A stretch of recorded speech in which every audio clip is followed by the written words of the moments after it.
Chapter 3. Tragic Tales and Car Journeys. After gearing myself up for the long haul to Miami, and talking myself down from several panic attacks about Jack and his utterly stupid decision to join a fucking gang, I settled into the first 3 hours of the 19-hour drive. Partially to get my nerves out of the way, but also to give Nicola time to wake up. Nikki, while usually being quite a responsible person, was an awful driver. I genuinely felt like crying when I put her on my baby's insurance. She took, that would infer past, takes road rage to a whole new level.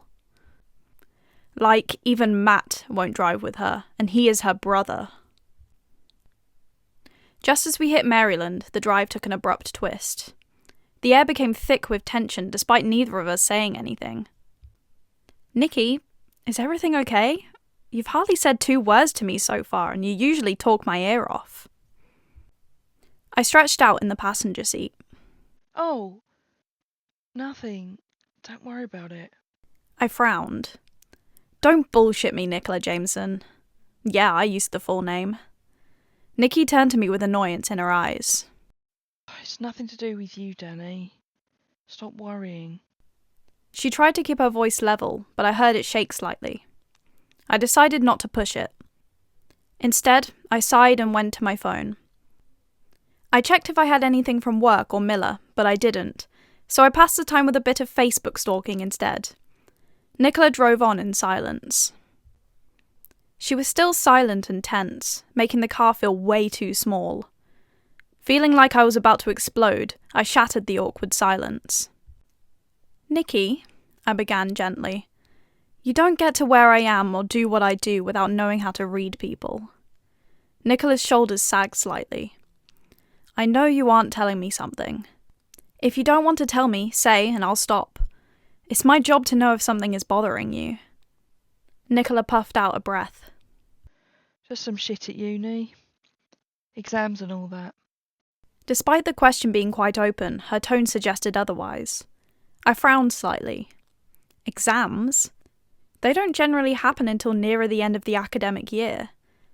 "How is uni?" I asked instead. At this point, I was willing to try anything to lighten the subject. She sighed as we came to a stop. I saw her hand squeeze the wheel. "Can we not talk about it? It's not great at the minute." I frowned. Something was going on, and it was bothering her. In my many years of knowing her, Nikki had never been this quiet. "Okay, are you at least liking your course? What is it again? Political science?" I asked. "I changed to drama." I whistled. "That's a hell of a swing, Nick. They have nothing in common at all. Why the change?" I sounded nonchalant as I chewed my nails. I knew damn well she was lying, but I couldn't work out why. Nikki hadn't ever been a liar. "Just didn't feel like a me course. I didn't find it enjoyable or interesting in the slightest." She shrugged. "Could that be, and I'm just spitballing here, because you're not at NYU anymore?" I asked, turning to face her. Nikki remained silent. "Nikki, did you drop out?" I asked. It was only for a split second, and if I hadn't been paying attention, I would have missed it. Nikki's eyes fell to the wheel, and that was when I knew. When people are caught out, their eyes drop to the first thing in sight. In this case, my steering wheel. "You did." Nikki's face hardened, and she set her steely gaze onto the road. "No, I didn't." I scoffed. "Nicola, I'm in the FBI. It's my job to tell if people are lying. And you, my dear, are lying. Why didn't you say anything?" I watched her reaction carefully. "It just wasn't for me." She avoided the question. "Nikki?" I prompted. She didn't look at me. I stayed quiet, not wanting to push. Instead, I looked her over. I'd never had a proper sister to look after. I don't class Amy as a sister, really. We were just kind of born out of the same woman. We had nothing in common, apart from our last name. When I met Matthew, I was 13. Nikki was 9, nearly 10. They lived a few houses away back in San Fran before he moved to Jacksonville and Nikki went to New York. We grew super close during my 6-month visits to the States, and I kind of ended up adopting her as my unofficial little sister.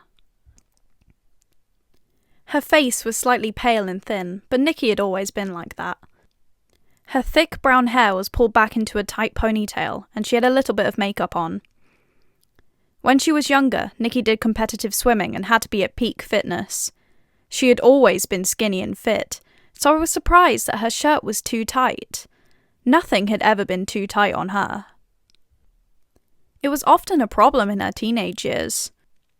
I'd sat with her in various shops as she moaned and kicked off that the extra small wasn't small enough. Now, I've got no problem with big girls, but Nikki had never even had cellulite on her body. I was very much envious of that. I was in the gym at least 4 times a week, keeping my body in line with my job's requirements. Now, it may have been the way she was sitting, but something told me it wasn't. I noticed how her free arm was circled slightly around her middle, almost protectively. "Nikki, do you have a boyfriend?" I asked, trying to sound casual. The sudden conversation change threw her. She blinked with a frown. I did. Why? If I'm right, then she also dropped out of uni 2 months ago. "Nikki, why did he leave you?" I asked. Her eyes hardened slightly. I don't know. He just sent me a message saying we couldn't see each other anymore. I frowned. "Could it be because you're pregnant?" Something flashed in her eyes. "Oh, you are," I whispered. Nicola didn't say anything. "That's why you dropped out of NYU. And that's why he left you," I continued, everything matching up in my head. She stayed quiet for a while. I didn't bother to fill in the silence. I'd already just unveiled her biggest secret. "Don't tell Matt." Nicola finally said. I didn't say anything. "I mean it, Danny. It's not your secret to tell." "I won't. Don't worry. I'm just shocked is all." Nothing was said for another half an hour. It was the most painful 30 minutes of my life. How exactly can one restart a conversation after that? "Yeah, thought so."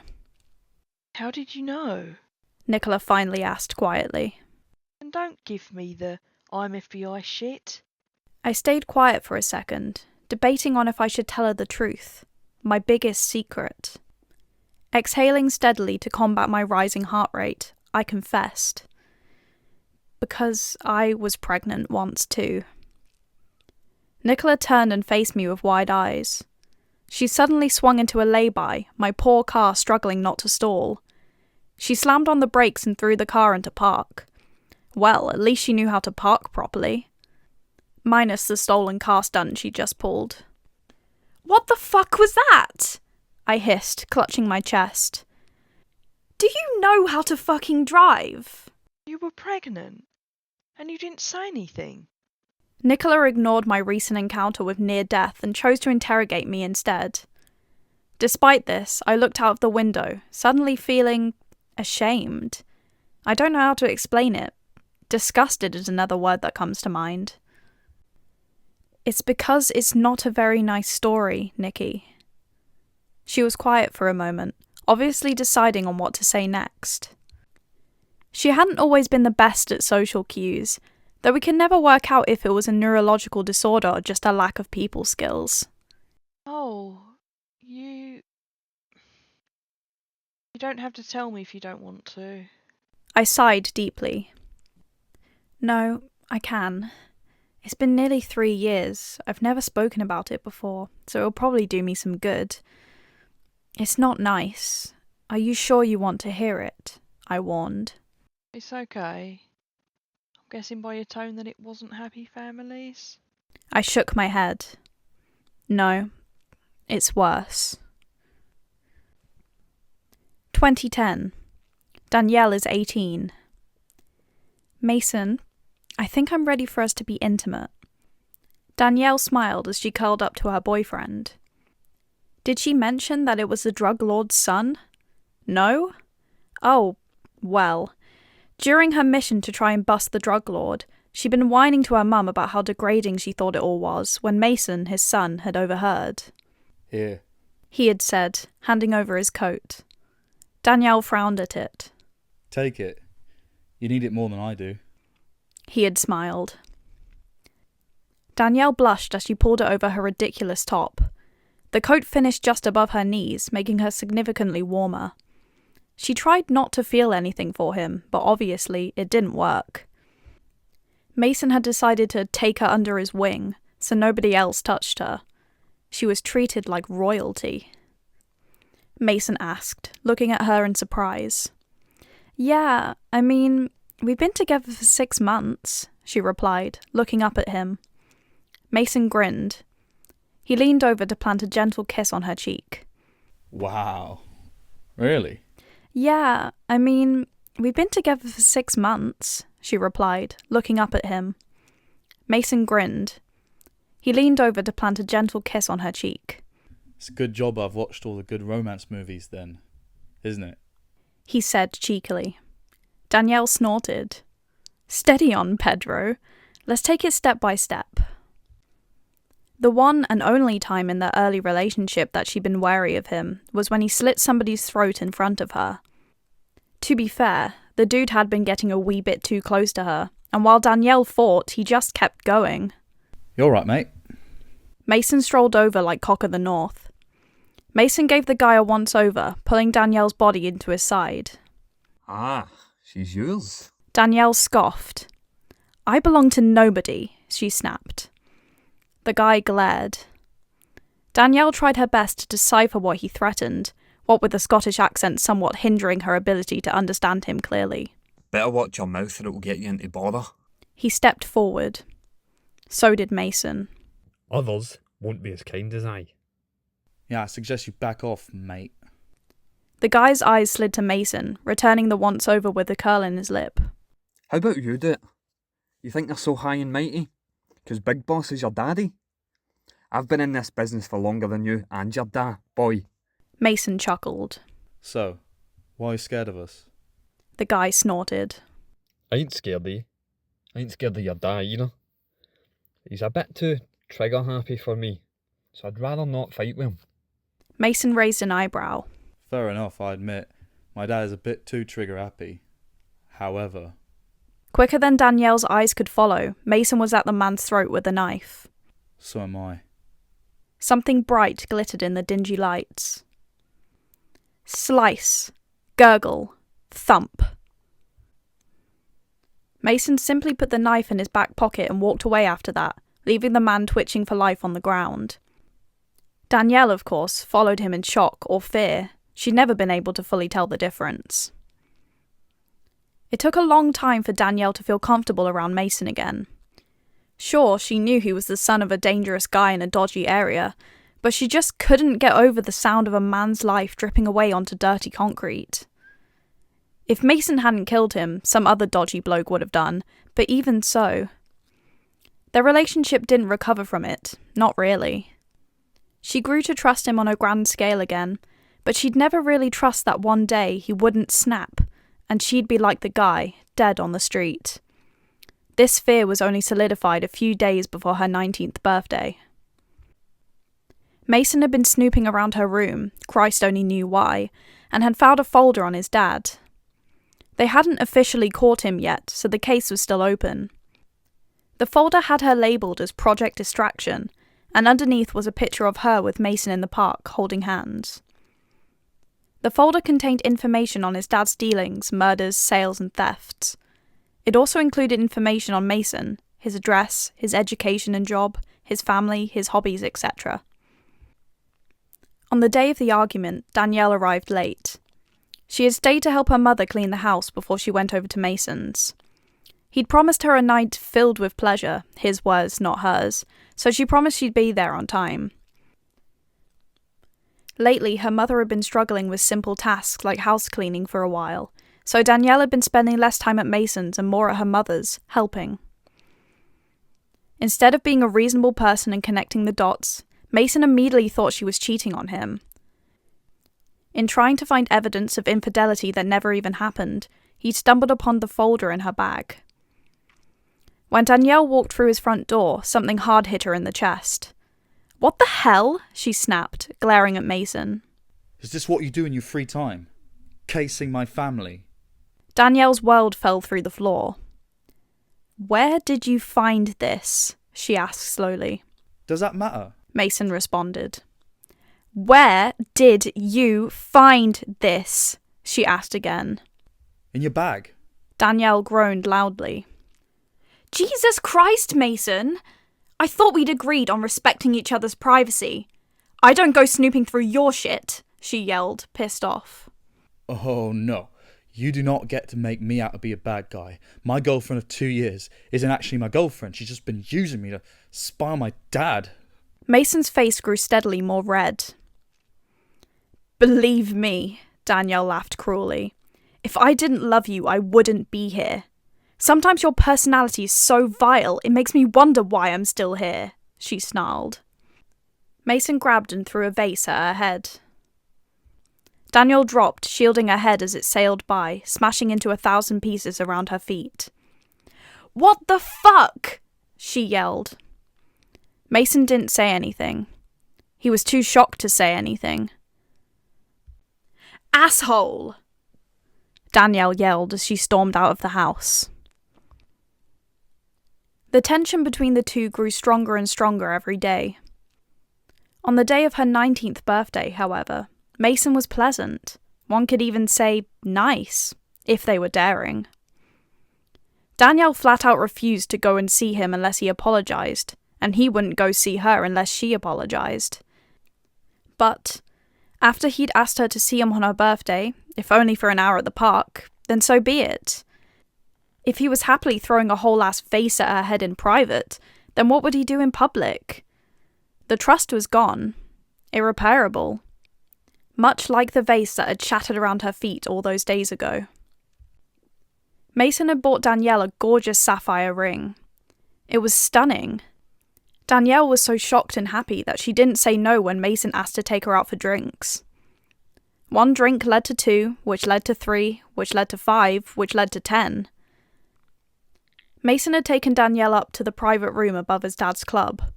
They had sloppily made out, as drunk people do, but a text from her aunt sobered her up quickly. "Hey, Astrid, I'm not trying to worry you, but your mother has gone into hospital. She's not injured or sick, but she complained that she couldn't hear or see properly, so I took her in. They're giving her a brain scan now. I just thought you should know when you come back later on. Happy birthday, babe." "Mason, stop. I need to ring my aunt," Danielle whined, trying to pull away. Mason growled and continued to kiss her neck and chest. "Mason, I said stop," Danielle said more forcefully. Mason ignored her and continued kissing her neck, moving down to her chest. "Mason, enough!" Danielle yelled, kicking him away. Mason snarled and held her hands down. Only I decide when I've had enough. Danielle punched him in the face, easily breaking his already slightly crooked nose. Mason jumped off of the couch with a yell of fury and pain. He punched and kicked her back. The fight didn't last long. While Danielle was strong and quick, Mason was stronger and quicker. She dissociated at some point after the 6th kick to her ribs. Mason left the club as soon as he'd finished, leaving her bruised and bloody on the floor. Danielle was sobbing as she tried to stem her bloody nose. She picked up her phone, whining when she saw the spiderweb crack across the screen. Mason had tried to crush her phone on the way out. Her shaky hand picked it up and dialed the first number she could think of. It wasn't her mum. It wasn't her aunt. It wasn't even her best friend. It was Jack. The phone rang and rang and rang and rang. Danielle was barely avoiding a panic attack, desperately praying that Jack would pick up. "Hey, it's Jack." Danielle was in tears before the second syllable. "Jack, please. Mason, I need you to come and get..." If you're hearing this, then I'm probably asleep, so as soon as I see it, I'll ring you back. Drop your name and I'll speak later. Danielle sobbed quietly, her heart breaking. Jack, please answer the phone. Please, please, please answer the phone, she cried, her voice getting thicker and thicker. Please. Danielle wailed loudly into her arms as a voice message continued recording. Jack, he beat me, and he left me. Jack, please answer me. Danielle cried. The phone suddenly beeped harshly. We're sorry. You have reached the maximum recording time for a voice message. Please hang up and dial again. Her phone screen went black and Danielle sobbed loudly. After she picked herself up from the ground, legs shaking and quaking, and stumbled down into the club, not too long before it shut for the day, somewhere around 4 a.m., the bartender caught sight of her battered form, took her into the staff room and called the police. They took statements and pictures and then escorted her to a hotel for a night. Seeing as there was no other evidence to prove that it was Mason's hands ripping apart her skin, they filed the case away and let her go. Only after Mason continuously appeared outside of her house did she file for a restraining order, which eventually got granted, much to her relief. For a few weeks, the court even deigned her police protection, though that only lasted for a few weeks at best. Even the police are afraid of gangsters and drug dealers. Mason would wait outside work, a coffee house, a shop, wherever the hell she went. He'd follow her, never touching, never talking, just being menacing. If she left anywhere late at night or somewhere quiet, he'd be there, waiting. He would grab her, fall to his knees and beg her for another chance. When she would say no, he'd violently attack her, leaving her with more black eyes. Sometimes with knuckle dusters, sometimes with a bat, sometimes with nothing at all. The brutal form of torture continued for another month before Danielle wanted out, and she wanted out now. She found an unmarked bottle of pills and inhaled all of them, not caring what they were, as long as they pulled the curtains on the torture. Unfortunately, a close friend found her unconscious next to the empty pill bottle. Danielle was put on an IV drip. It turned out she wouldn't have died. She'd only taken out-of-date early teenager gummy vitamins. She couldn't even kill herself properly. As soon as she was home and saw Mason lurking on the street, Danielle tried to slit her wrists, momentarily forgetting that her aunt was staying with her for the week. She rushed her into the hospital before any real damage could happen. As she had been in previously with suicidal-related injuries, Danielle was sent away to rehab for 3 months. After the time had passed, with Danielle assuring every single counsellor and fucking group session that she wasn't going to try and kill herself again, she did attempt suicide a 3rd time. This time, however, she was sure it had ended all. She waited and waited until the right moment, then leapt into the road, diving in front of an SUV. Or she tried to. Unfortunately, the guy saw her and acted first, braking heavily and swerving, and something grabbed her shirt. They hauled her to the side, accidentally cracking her head on the pavement. By the time she woke up, she was in a hospital bed with a migraine from hell. She simply laid there for an unknown amount of time, just being, you know? On her own, in quiet. It was nice for once. To not have the voices screaming in her head, or to see Mason's silhouette on the street, watching and waiting. Miss Clarke? Danielle moved her gaze to the door, blinking slowly as a small nurse waddled in. Hi, my name is Sarah Johnson. I'll be your nurse for the time being. Danielle didn't say anything. So, Astrid, Don't call me that, Danielle interrupted, desperately trying to keep her voice from shaking. Sarah held her hands up slowly and gently. It was as if she was in a room with a hungry lion, not a scared 19-year-old girl. Okay, I won't. What would you prefer to be called then? Danielle, or Danny, she answered. Sarah smiled softly. Okay, Danny. We ran some blood tests, as is standard, and everything came back clean. Danielle let her gaze drift to the blanket in her lap. However, and I presume you know, but I'd just like to confirm it, you are aware we cannot issue you any antidepressants or anxiety medication, so you need to stay under psych for the next few months. Danielle frowned slightly. Why? Sarah glanced up briefly, her eyes darting about Danielle's face. Your chart says you're pregnant. Danielle's whole world went white and crashed. Miss Clarke? Can you hear me? Danielle couldn't bring herself to say anything. Her world was ending. She was pregnant with her abusive ex-boyfriend's baby. She had no job, no income, no partner. Danielle's mum could afford both of them without any super nice luxuries. There's no way her mum would be able to pay for another human as well, much less a baby.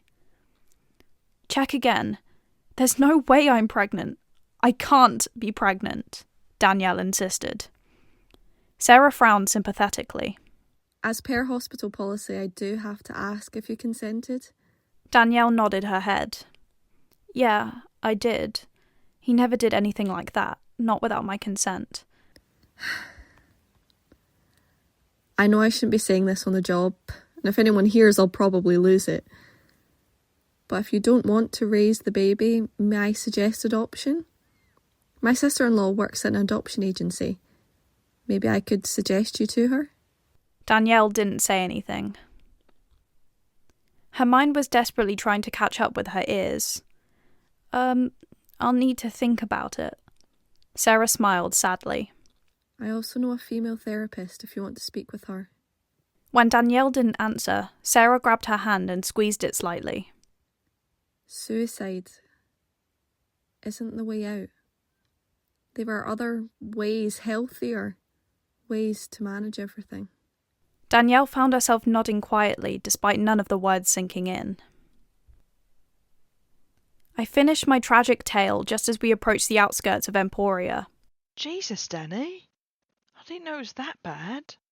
She slowed down the speed to 30 miles per hour as we came into a small town. Yeah, I sighed, reaching for my purse. What did you have? I found myself smiling.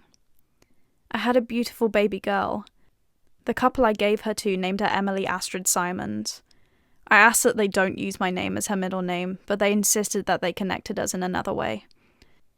We agreed on open adoption. I receive photos every month, and they let me visit sometimes. Nikki pulled into the motel we booked to have dinner. I handed her one of my purses, which was solely dedicated to pictures of Emily. Nikki cooed as she looked at them all. God, she's beautiful, Danny. Her hair is so blonde. I found myself grinning. She is beautiful, I agreed. Nikki flipped to the photo at the back, which was us in a nice picture on her first birthday. I handed her the one I kept in my actual purse, the one from when she was only a few days old. Do you ever regret giving her up for adoption? No, but sometimes I do find myself thinking about what life we could have had. Nikki hummed quietly. I reached over to grab her hand. I know she's living her best life with parents who can afford to take the time for her. I smiled. Kudos to you then. I can never give up any of my kids. Nikki spoke. I hummed in agreement. Well, I thought the same, but when you're put in a position like I was, it's not a hard choice to make, I answered. But you and your mom loved her, right? I nodded my head. With all my heart. Sometimes I do wish I could have kept her, but ultimately I had to think of her and not myself. I had to choose. Potentially bringing back Mason and living a crappy life with her passed off to babysitter after babysitter, or put her up for adoption so she can live her best life. I answered truthfully. Nikki looked away. Well, when you put it like that... I squeezed her hand firmly. The second a woman finds out she's pregnant, all she wants to do is give her baby the best life she possibly can, even if it means she has to give them away. Nikki was quiet, digesting everything. I rubbed her hand. But I ask about her as often as I can in between living here and working with the FBI. As I said, the couple she's with are very open, so I still get to see her sometimes. I pulled another photo out of my purse. This was her last week. Emily now has a little sister. I couldn't help the grin that was on my face. She truly was something special. Nikki cooed again. I'm coming with you when you see her next time. I laughed, thankful the conversation had shifted away from Mason. I wanted him as far in my past as I could get him.